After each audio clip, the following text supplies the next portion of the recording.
Fikih. Makanya kita harus pinter-pinter berteman orang kaya, semoga kayanya untuk kebaikan. Berteman orang miskin supaya kita tawadu. Melihat alumni UGM yang sukses kita bangga. Yang bikin masalah kita istighfar, gitu aja gampang kan urusannya. Artinya kiai juga sama. Kiai itu punya alumni yang jadi kiai, alhamdulillah. Yang enggak jadi kiai problem, dan kita istighfar semua di semua kehidupan kita. Assalamualaikum warahmatullahi wabarakatuh. Para pemirsa, para pencari ilmu, semoga kalian semuanya diberikan kesehatan selalu dan juga diberikan rezeki yang melimpah dan barokah. Amin ya rabbal alamin. Untuk kali ini mari kita ngaji bareng bersama Gus Baha. Untuk saat ini, kali ini yang akan saya tayangkan yaitu tanya jawab Gus Baha dengan mahasiswa di UGM. Semoga bermanfaat dan juga untuk kalian semua mendapatkan ilmunya dan manfaatnya. Amin ya rabbal alamin. Bismillahirrahmanirrahim. Kesempatan yang diberikan matur Abi dan Gus Baha. Perkenalkan, saya Aida dari Fakultas Ilmu Sosial dan Ilmu Politik, jurusan Ilmu Hubungan Internasional.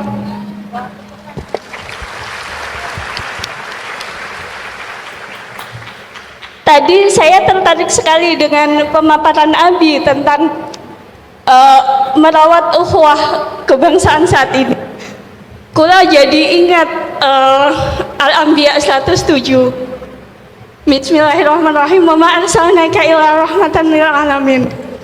Mohon tips saking Abi dan Gus Baha, gimana kami mahasiswa yang masih keroco mumet dan sering hilang kendali saat menghadapi teman-teman yang ngeyel dan tidak bisa didebat untuk tetap merawat ukhuwah dan tidak kehilangan kepala. Setidaknya ngoten. Matur suwun, mohon dijawab masing-masing Abi dan Gus Baha. Mungkin nanti ada tambahan juga dari Prof. Ova, inggih monggo. Terima kasih. Wassalamualaikum warahmatullahi wabarakatuh. Waalaikumsalam warahmatullahi. Aida dari Hubungan Internasional. Ya, yang atas depan silakan sebutkan namanya dan dari prodi, dari fakultas mana. Ya, silakan. Cek. Terima kasih atas kesempatannya, sangat luar biasa sekali. Baik, perkenalkan, nama saya Aji. Saya adalah mahasiswa Departemen Politik dan Pemerintahan angkatan 2023. Langsung saja, pertanyaan saya simpel. Menjaga ukhuwah ini kan pastinya erat dengan kaitannya di level mikro kita atau level paling bawah. Nah, bagaimana sih? Mungkin saya ingin bertanya kepada Gus Baha. Kira-kira kalau misalnya kita ada slack dengan teman kita karena kita memiliki ego yang tinggi, dua-duanya ini sama-sama memiliki ego yang tinggi. Mungkin ini tadi nyambung juga dengan pertanyaan mbaknya tadi.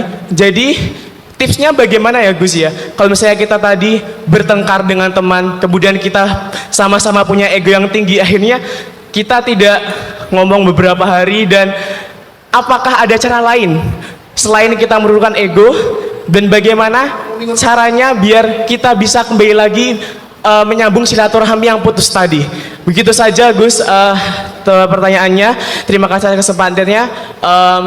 Begitu. Assalamualaikum warahmatullahi wabarakatuh. Waalaikumsalam warahmatullahi wabarakatuh. Ini ternyata dua mahasiswa yang bertanya sudah saya pisah atas bawah, laki-laki perempuan dari sospol semua. Karena di UGM ada 21 fakultas. Jadi kalau nanti cuma satu fakultas yang kebagian, saya dikomplain. Assalamualaikum warahmatullahi wabarakatuh. Terima kasih Pak Munjid. Mungkin kurang satu lagi, di sini ada tendik. Oke. Bahkan sebentar lagi saya mungkin 1 bulan sudah pensiun. Terima kasih Prof. Quraisyhab dan Pak Kiai Gus Baha atas pencerahan pagi hari ini tentang merawat ukhuwah. Barangkali ini menjadi modal kita semua yang saat ini kita tahu bahwa mungkin di tataran paling bawah, dan nanti barangkali yang akan saya tanyakan sangat simpel. Namun sebelumnya saya perkenalkan dulu, saya Sumardi dari Direktorat Kemahasiswaan yang tadi saya sampaikan mungkin sebulan lagi udah pensiun. Baik, Bapak-Bapak yang kami hormati yang ada di depan, termasuk Ibu Rektor, kita tahu bahwa saat ini masyarakat sangat sudah tidak lagi mungkin bahwa ukhuwah kebangsaan ini harus senantiasa kita gaungkan kembali dengan bukti yang paling kecil, kita saat berjalan di jalan. Sekarang ini kalau dulu pernah dipelajari bahwa jalur kiri itu adalah jalur motor, jalur kanan ada jalur mobil, sekarang sudah tidak ada lagi, sehingga semua jalur itu dikuasai oleh yang paling kuat, ya itu barangkali kalau jangkar yang paling kuat mobil yang sudah bagus, nah itulah di semua jalur itu hampir dikuasai semuanya. Hampir ini barangkali etika ukhuwah ini yang barangkali sudah luntur dan barangkali sudah tidak ada lagi mungkin di negeri ini. Saya ingin kembali kepada bapak-bapak yang terhormat ini, bagaimana sih sebetulnya tip dan trik untuk mengembalikan ukhuwah etika bermasyarakat ini kembali hadir di tengah-tengah kehidupan berbangsa dan bernegara ini. Mungkin nanti akan merambahnya sampai di tingkat nasional. Terima kasih. Barangkali ini yang kami tanyakan. Billahi taufiq wal hidayah. Assalamualaikum warahmatullahi wabarakatuh. Waalaikumsalam warahmatullahi wabarakatuh. Oke, Gus Baha dulu. Cuma saya tertarik komentari kok tanyanya tips semua ya. Jadi seolah-olah itu sangat gampang, trik kalau sudah tahu tipsnya beres gitu. Padahal apakah betul ukhuwah itu sesuatu yang kita bisa selesaikan dengan tips? Tapi monggo, Gus Baha. Bismillahirrahmanirrahim. Kebetulan saya ini ahli tip betul, jadi insya Allah gampang. Saya tadi tersanjung lah dipuji Pak Munjid, katanya saya ini orang yang gampang saja menangani macam-macam. Memang faktanya gampang, dunia ini tidak ada yang susah. Yang susah itu tadi kata Abi Quraisy, hati kamu dikelola nggak apa-apa, gampang. Saya beri contoh begini, ada seorang kiai Abi Quraisy itu khusyuk betul, nggak mau berkawan sama perempuan cantik, katanya takut biologisnya kumat, takut sawahnya kumat. Kalau berteman orang jelek kan nggak apa-apa, Gus, nggak minat, apalagi orangnya merongos, kukulan banyak katanya itu. Terus tak ingetin, syahwat yang nggak pada tempatnya itu dosa, tapi ngenyek orang juga dosa kata saya. Artinya dia menghindari perempuan cantik tapi dosa menghina. Itu juga ada orang yang nggak mau berteman orang kaya, takutnya tamak gini-gini, senengnya sama orang miskin. Ternyata apa? Diperbudak, disuruh mijetin, disuruh-suruh. Dosanya yang berbudak itu. Jadi intinya dalam semua lini kehidupan tuh ada problem fikih. Makanya kita harus pinter-pinter berteman orang kaya, semoga kayanya untuk kebaikan. Berteman orang miskin supaya kita tawadu. Melihat alumni UGM yang sukses kita bangga. Yang bikin masalah kita istighfar, gitu aja gampang kan urusannya. Artinya kiai juga sama. Kiai itu punya alumni yang jadi kiai, alhamdulillah. Yang nggak jadi kiai problem, dan kita istighfar semua di semua kehidupan kita. Nah, kata bapak, ini bapak saya, kalau pagi-pagi Abi Quraisy itu ada orang nyun sewu, orang miskin, sholatnya pas-pasan, pakai celana pendek, pagi-pagi rokok di warung. Bapak itu mesti bilang gini, hak, aku sing kiai ra mesti sebahagia itu. Sudah marung, nggak punya uang, ngutang, itu nyingkrang bahagianya, Masya Allah. Itu kata bapak, itu rahmannya Allah. Orang nggak punya karya, nggak punya prestasi sebahagia itu, jangan diganggu kan.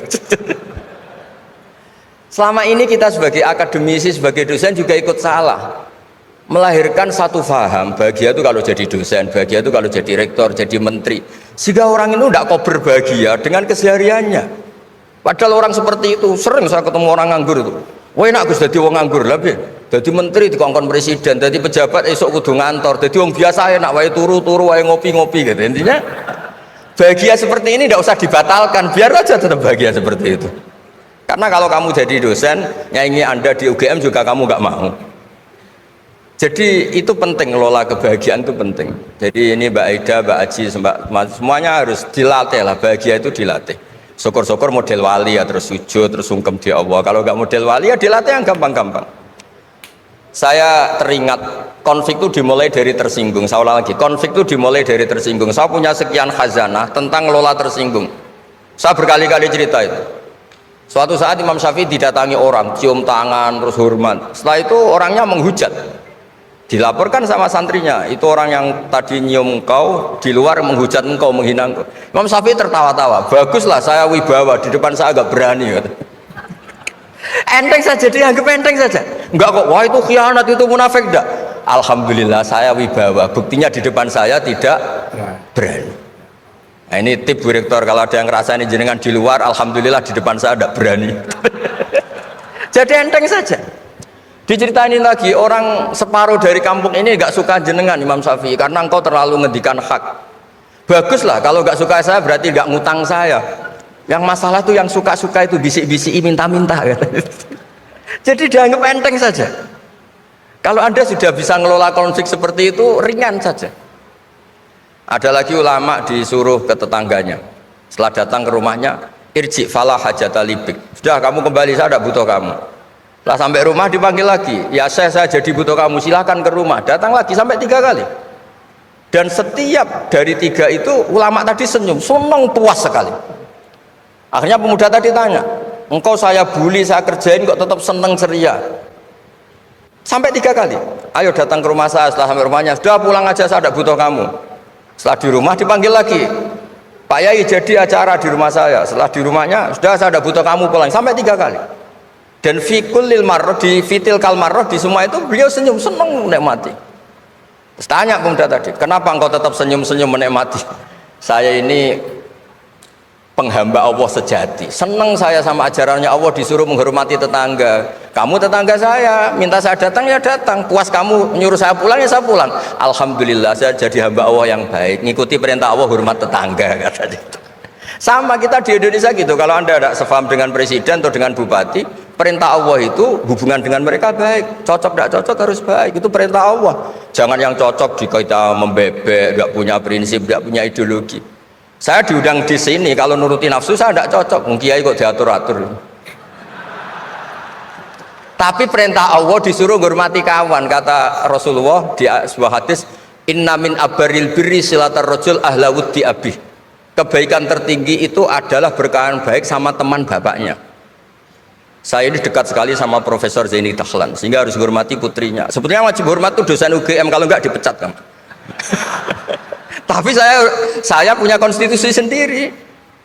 Jadi kalau kamu hidup kamu sudah bertautan dengan Allah, semuanya indah. Maka yu'minu billahi wal yaumil akhir falyukrim jarahu. Kalau kamu iman sama Allah dan Rasul, hormati tetangga kamu. Bukan pakai hukum sosial, kalau baik saya baiki, kalau enggak. Berarti ada terdikte oleh makhluk. Terdiktelah oleh Allah Subhanahu wa taala yang suruh supaya kita selalu baik. Nabi mencontohkan ada 3 tetangga.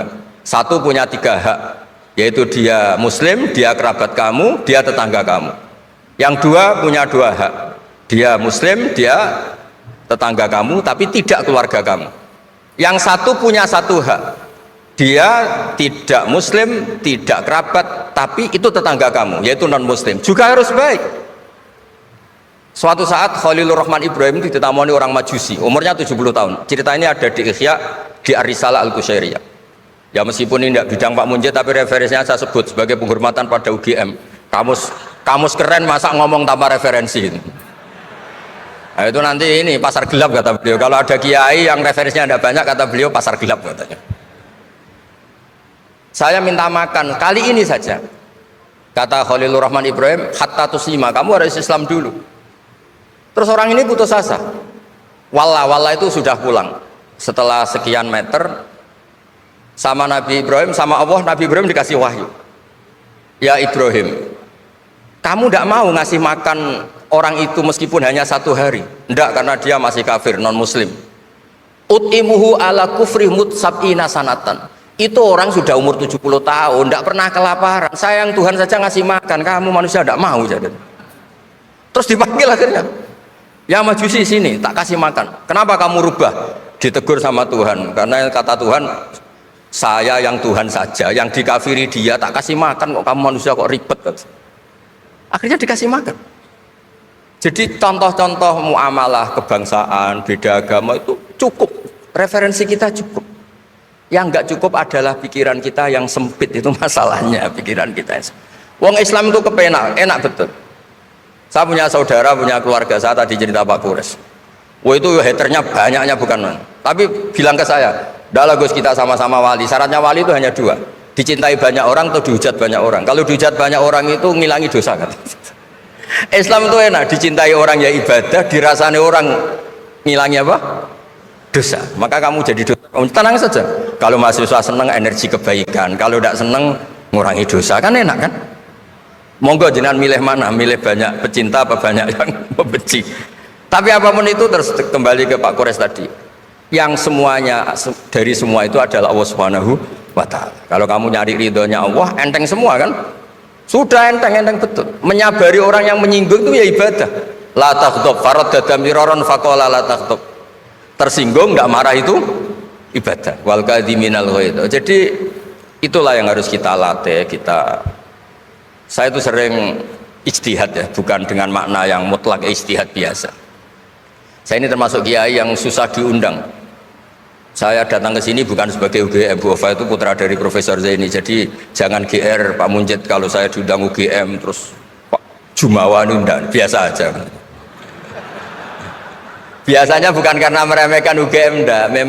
Memang ada aturannya. Kiai itu kan ya jaga hatinya. Jangan-jangan diundang UGM mari takabur. Kan ya kita mikir. Kalau nggak mau jangan-jangan takabur, diundang kok nggak mau kan ya mikir.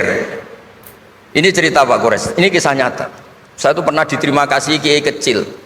Gus matur nuwun Gus jenengan nggak datang kan? Oh iya. Kalau di dunia kiai itu kiai kecil kan diundang acara-acara kecil. Ya kira-kira salam tampil erong atau sewu lah kira-kira gitu. Gara-gara saya tidak datang dia lakon itu ya lakon dia yang disalami template, yang dicium. Oh itu kalau jenengan datang saya mahjub, saya itu gak kanggu gitu. Jadi dianggap uang 200.000 itu dari saya. Ternyata menghadiri acara kecil itu tidak solusi juga. Kalau kita kiai besar datang ke acara kecil, ini namanya menghentikan rezekinya yang kecil. Itu ibarat toko besar dekat kelontong kecil gitu. Tapi kalau tidak datang, sombong betul setelah kiai besar diundang yang kecil gak mau. Nah itu namanya istihad. Istihad itu satu pemikiran yang tadi yang diceritakan Mas Haji tadi. Mau tidak mau kita secara sosial itu berdebat. Sebaiknya kita ini merakyat apa enggak? Kalau merakyat dengan tema-tema rakyat, urusannya makan, mungkin kita tidak jadi negara maju. Tapi kalau terlalu tema-tema besar, jangan-jangan lupa ngasih makan. Ya sudah, itu istihad. Ini yang terakhir saya cerita perbedaan pendapat. Dulu Al Haris Al Muhasibi itu pernah punya ide. Ini temannya Imam Ahmad, temannya Imam Syafi'i. Ya Imam Ahmad saya mau ngarang buku tentang menolak faham-faham Mu'tazilah, faham-faham yang nggak benar. Menurut Anda gimana? Jawabannya lucu. Jangan katanya. Kenapa? Sebelum Anda membantah mereka, meluruskan mereka, pasti Anda cerita argumentasi mereka. Ketika cerita argumentasi mereka, jangan-jangan mereka lebih tertarik argumentasinya Mu'tazilah daripada argumentasi Anda. Berarti Anda ikut menyebarkan kebid'ahan itu. Terus oh iya. Nah ini mohon maaf ini mahasiswa UGM yang masih muda-muda ini. Misalnya rektorat bikin pengumuman, nyun sewu ada gambar yang seronok, yang menarik. Terus ditulisi gini, jangan lihat ini bahaya misalnya. Orang lihat tulisan jangannya apa ngelihat gambarnya? Nah, tidak semua kebaikan disebarkan itu baik karena ini ada hitung-hitungannya. Saya sebagai ulama ahli sunnah misalnya, tahu madhab Mu'tazilah, tahu madhab yang lain-lain itu dari cerita ulama itu. Jangan-jangan ketika kita cerita bahaya NKRI misalnya, kita ini mencintai NKRI justru karena baca buku bahaya NKRI dalam ambang apa. Setelah baca terus tahu ekstremis, tahu ini itu, malah benci NKRI. Padahal kita ngarangnya demi persatuan NKRI, tapi kita tahu problemnya dari nulis. Nah itu hal-hal yang memang dalam ijtihad, dalam pemikiran itu, makanya saya hanya cerita yang ada di kitab karena ini keahlian yang memang saya diundang di sini, jadi saya profesional saja. Jadi di bab-bab seperti itu memang kita pasti gamang. Berteman orang kecil katanya merakyat, ternyata memperbudak. Enak kan Anda misalnya Pak Munjid berteman kampungnya di Kebumen, dosen UGM tinggal nyuruh minta mijitin. Kalau berteman rektor disuruh-suruh kan. Nah ternyata tidak merakyat, senang berteman orang bisa disuruh, gak siap berteman atasnya. Lah gak mau berteman atasnya katanya merakyat, ternyata karena hasud, karena gak jelas semua, hidup ini gak jelas. Yang jelas hanya Allah Subhanahu wa taala. Makanya menurut ilmu tasawuf itu qulillah tsumadzarhum fi khawdi ma'labun, sudahlah kembali ke Allah. Berteman orang kecil ya karena perintah Allah. Kalau karena perintah Allah pasti inginnya ikram, memuliakan. Berteman orang besar juga karena perintah Allah supaya ada hasud, supaya Indonesia ada chaos. Kayak tadi yang didawuhkan Pak Quraisy, la imamun khusyum khairun min fitnatin tadum. Imam yang dengan arti salah itu masih lebih baik ketimbang chaos. Karena kalau chaos lebih gak kebayang.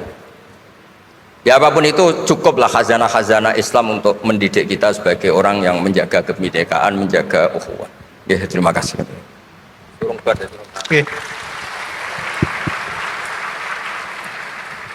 Ini apa namanya, indahnya kita mendengarkan urian-urian Gus Baha. Nah, dalam kaitan itu tadi ketika saya bikin metafora harimau Al-Quran, itu sebetulnya saya juga agak sengaja ini kalau salah ditegur apa enggak.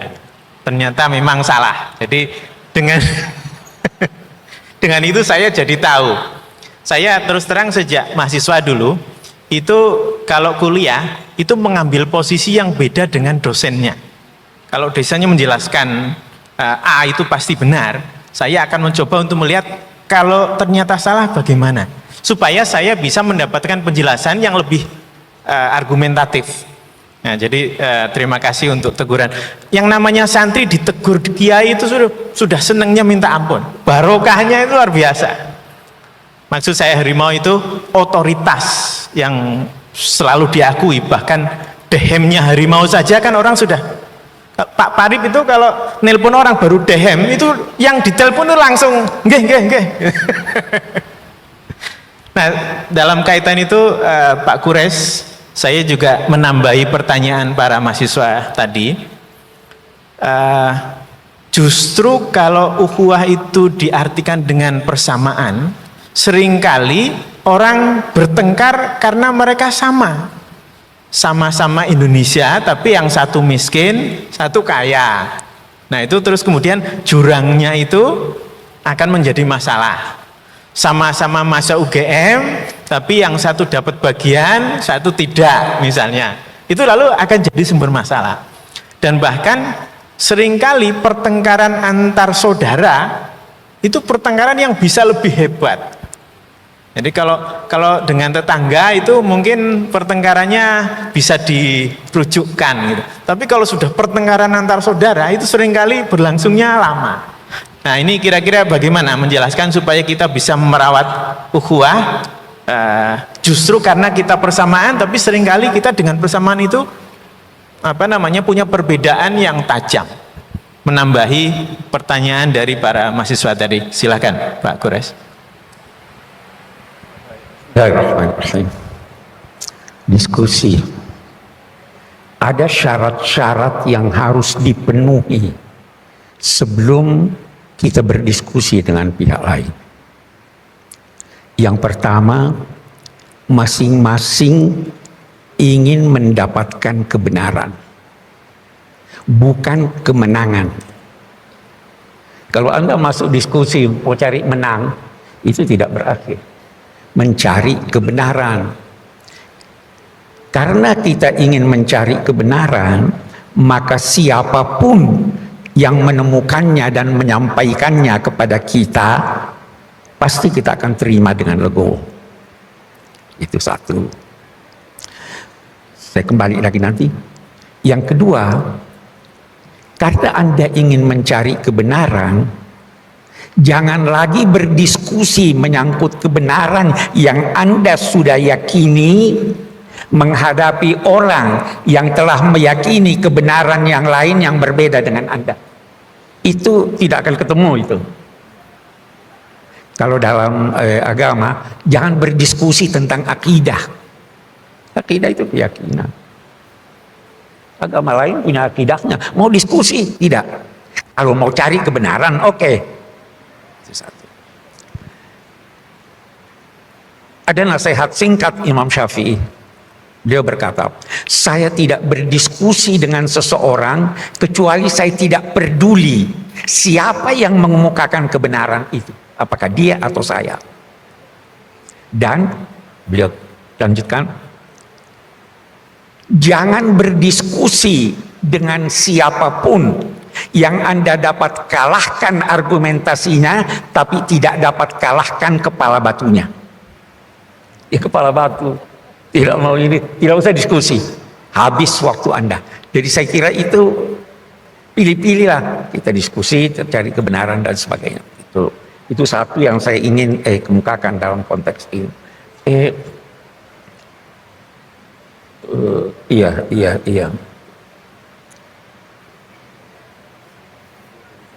Yang kedua tadi ada soal kuat tidak kuat ya. Atau sebelum sampai ke sana lagi, saya ingin berkata begini. Ada orang sudah percaya kebenaran. Saya juga sudah percaya kebenaran menurut versi saya, menurut versi dia. Kita tidak diskusikan, tetapi kita bisa bertemu. Bagaimana bertemu? Al-Quran mengajarkan. Ini saya pernah kemukakan, terus saya dihujat banyak orang. Saya katakan begini,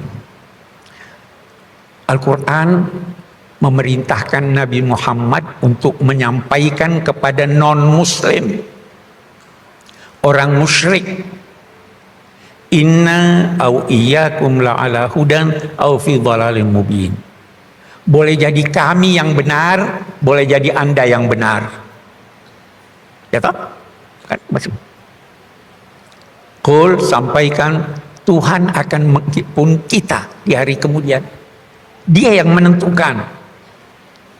Tuhan tidak akan bertanya pada saya tentang apa yang kalian perbuat.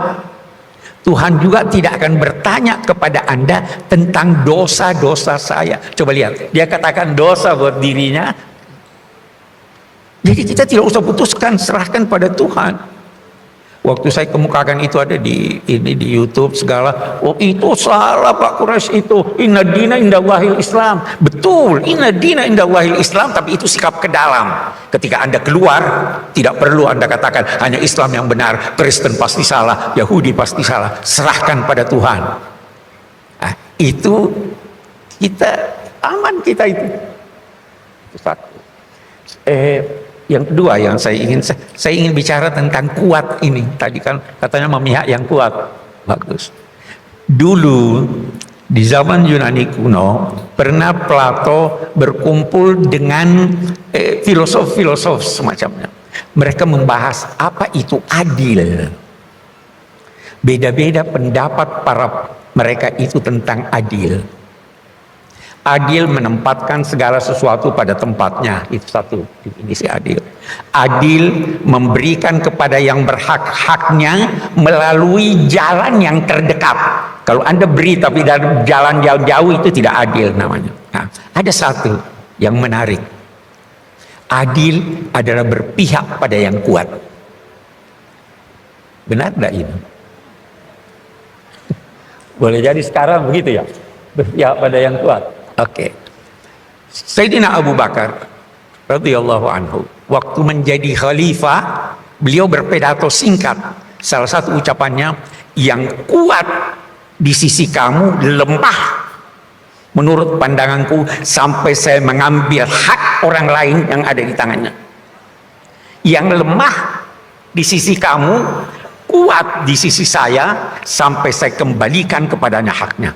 Jadi kalau mau artikan memihak kepada yang kuat, itulah penafsiran yang sesungguhnya.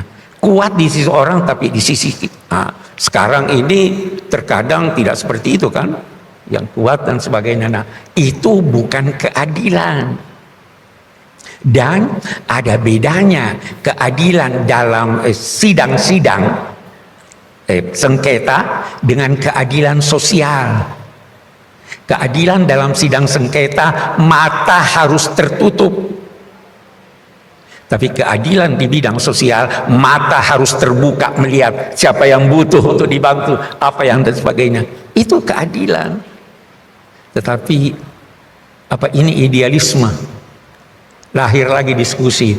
Apa cendekiawan perlu berpolitik? Saya dengan adik saya Alwi sering diskusi. Dia dulu politisi. Saya tidak pernah berpolitik praktis. Saya berkata pada dia, bedanya ilmuwan dengan politisi itu ada beberapa. Yang pertama, ilmuwan boleh salah tapi tidak boleh bohong. Politisi boleh bohong, tidak boleh salah. Ya kan? Politisi setiap saat berpotensi dapat lawan. Ilmuwan setiap saat berpotensi dapat teman. Mau pilih yang mana? Nah, silahkan. Politisi berkesempatan untuk meraih keuntungan materi yang banyak. Ilmuwan belum tentu. Jadi beda. Nah, karena itu sekali lagi saya teringat pernah dibahas oleh Socrates dan Plato, ilmuwan itu boleh berpolitik atau tidak? Beda pendapat. Nah, kembali kepada arti politik, kembali kepada arti siasat.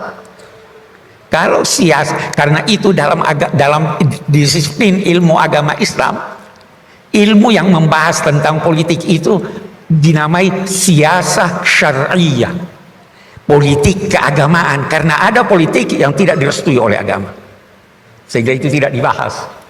Politik keagamaan, siasah syariah. Yang terakhir yang saya ingin jawab soal ini saya kira fungsi kita sebagai ilmuwan. Perubahan tidak mungkin terjadi kalau hanya penguasanya yang berubah. Pengalaman kita begitu. Perubahan hanya terjadi menurut Al-Quran kalau apa yang dalam pikiran dan hati berubah.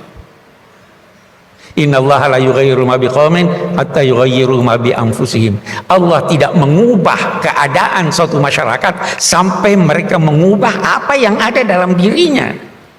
Allah mengubah yang di luar. Tapi perubahan yang di luar itu lahir dari perubahan apa yang ada dalam diri manusia. Apa yang ada dalam diri manusia itu nilai-nilai yang dia anut. Kalau nilainya tidak berubah masyarakat. Masih nilai ekonomi yang kita mau bahas dengan cara-cara yang tidak dibenarkan, tidak berubah masyarakat kita. Masih nilai lama yang sudah ketinggalan mau dipertahankan, tidak berubah masyarakat kita. Itu ada di dalam diri.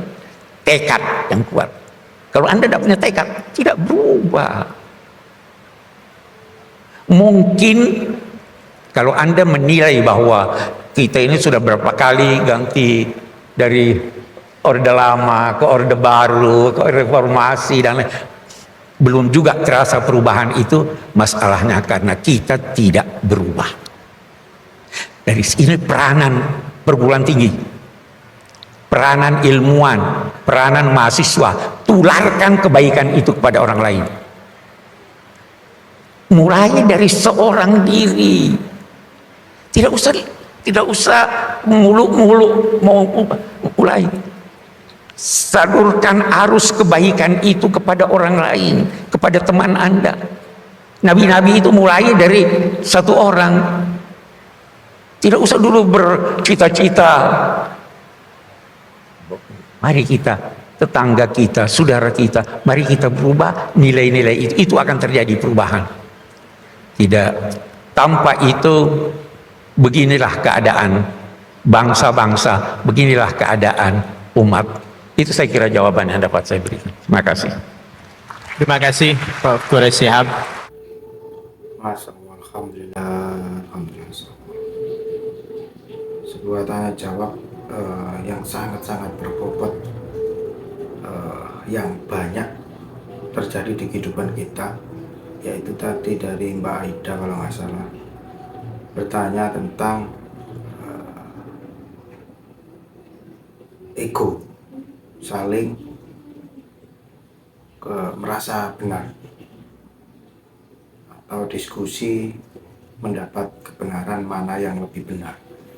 Itu tidak ketemu kalau egonya egonya saling dibawa. Kalau jawaban dari Gus Baha yaitu lebih baik mengalah. Mana yang lebih benar itu, kalau nggak salah begitu. Yang paling saya tangkap tadi dari Habib Quraish Shihab yaitu kalau berdiskusi mencari kebenaran baik, tapi jangan berdiskusi mencari perbedaan keyakinan.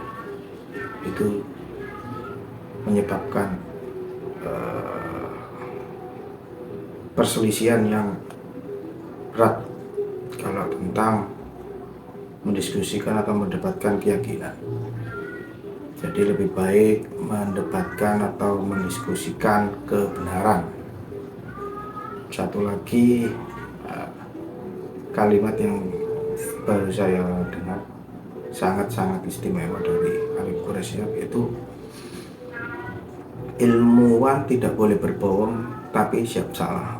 Perbedaannya dengan politisi, kalau politisi boleh berbohong tapi tidak boleh salah. Itu sangat-sangat benar. Politisi sebagai politisi boleh berbohong tapi tidak boleh salah. Aduh, Masya Allah. Semoga semuanya kedepannya lebih baik dan kita semua diberikan manfaat dan arahan selalu dari sang kiai maupun para ustadz. Alhamdulillahirrahmanirrahim. Saya mohon maaf apabila ada kata-kata. Wabillahi taufiq wal hidayah. Assalamualaikum warahmatullahi wabarakatuh.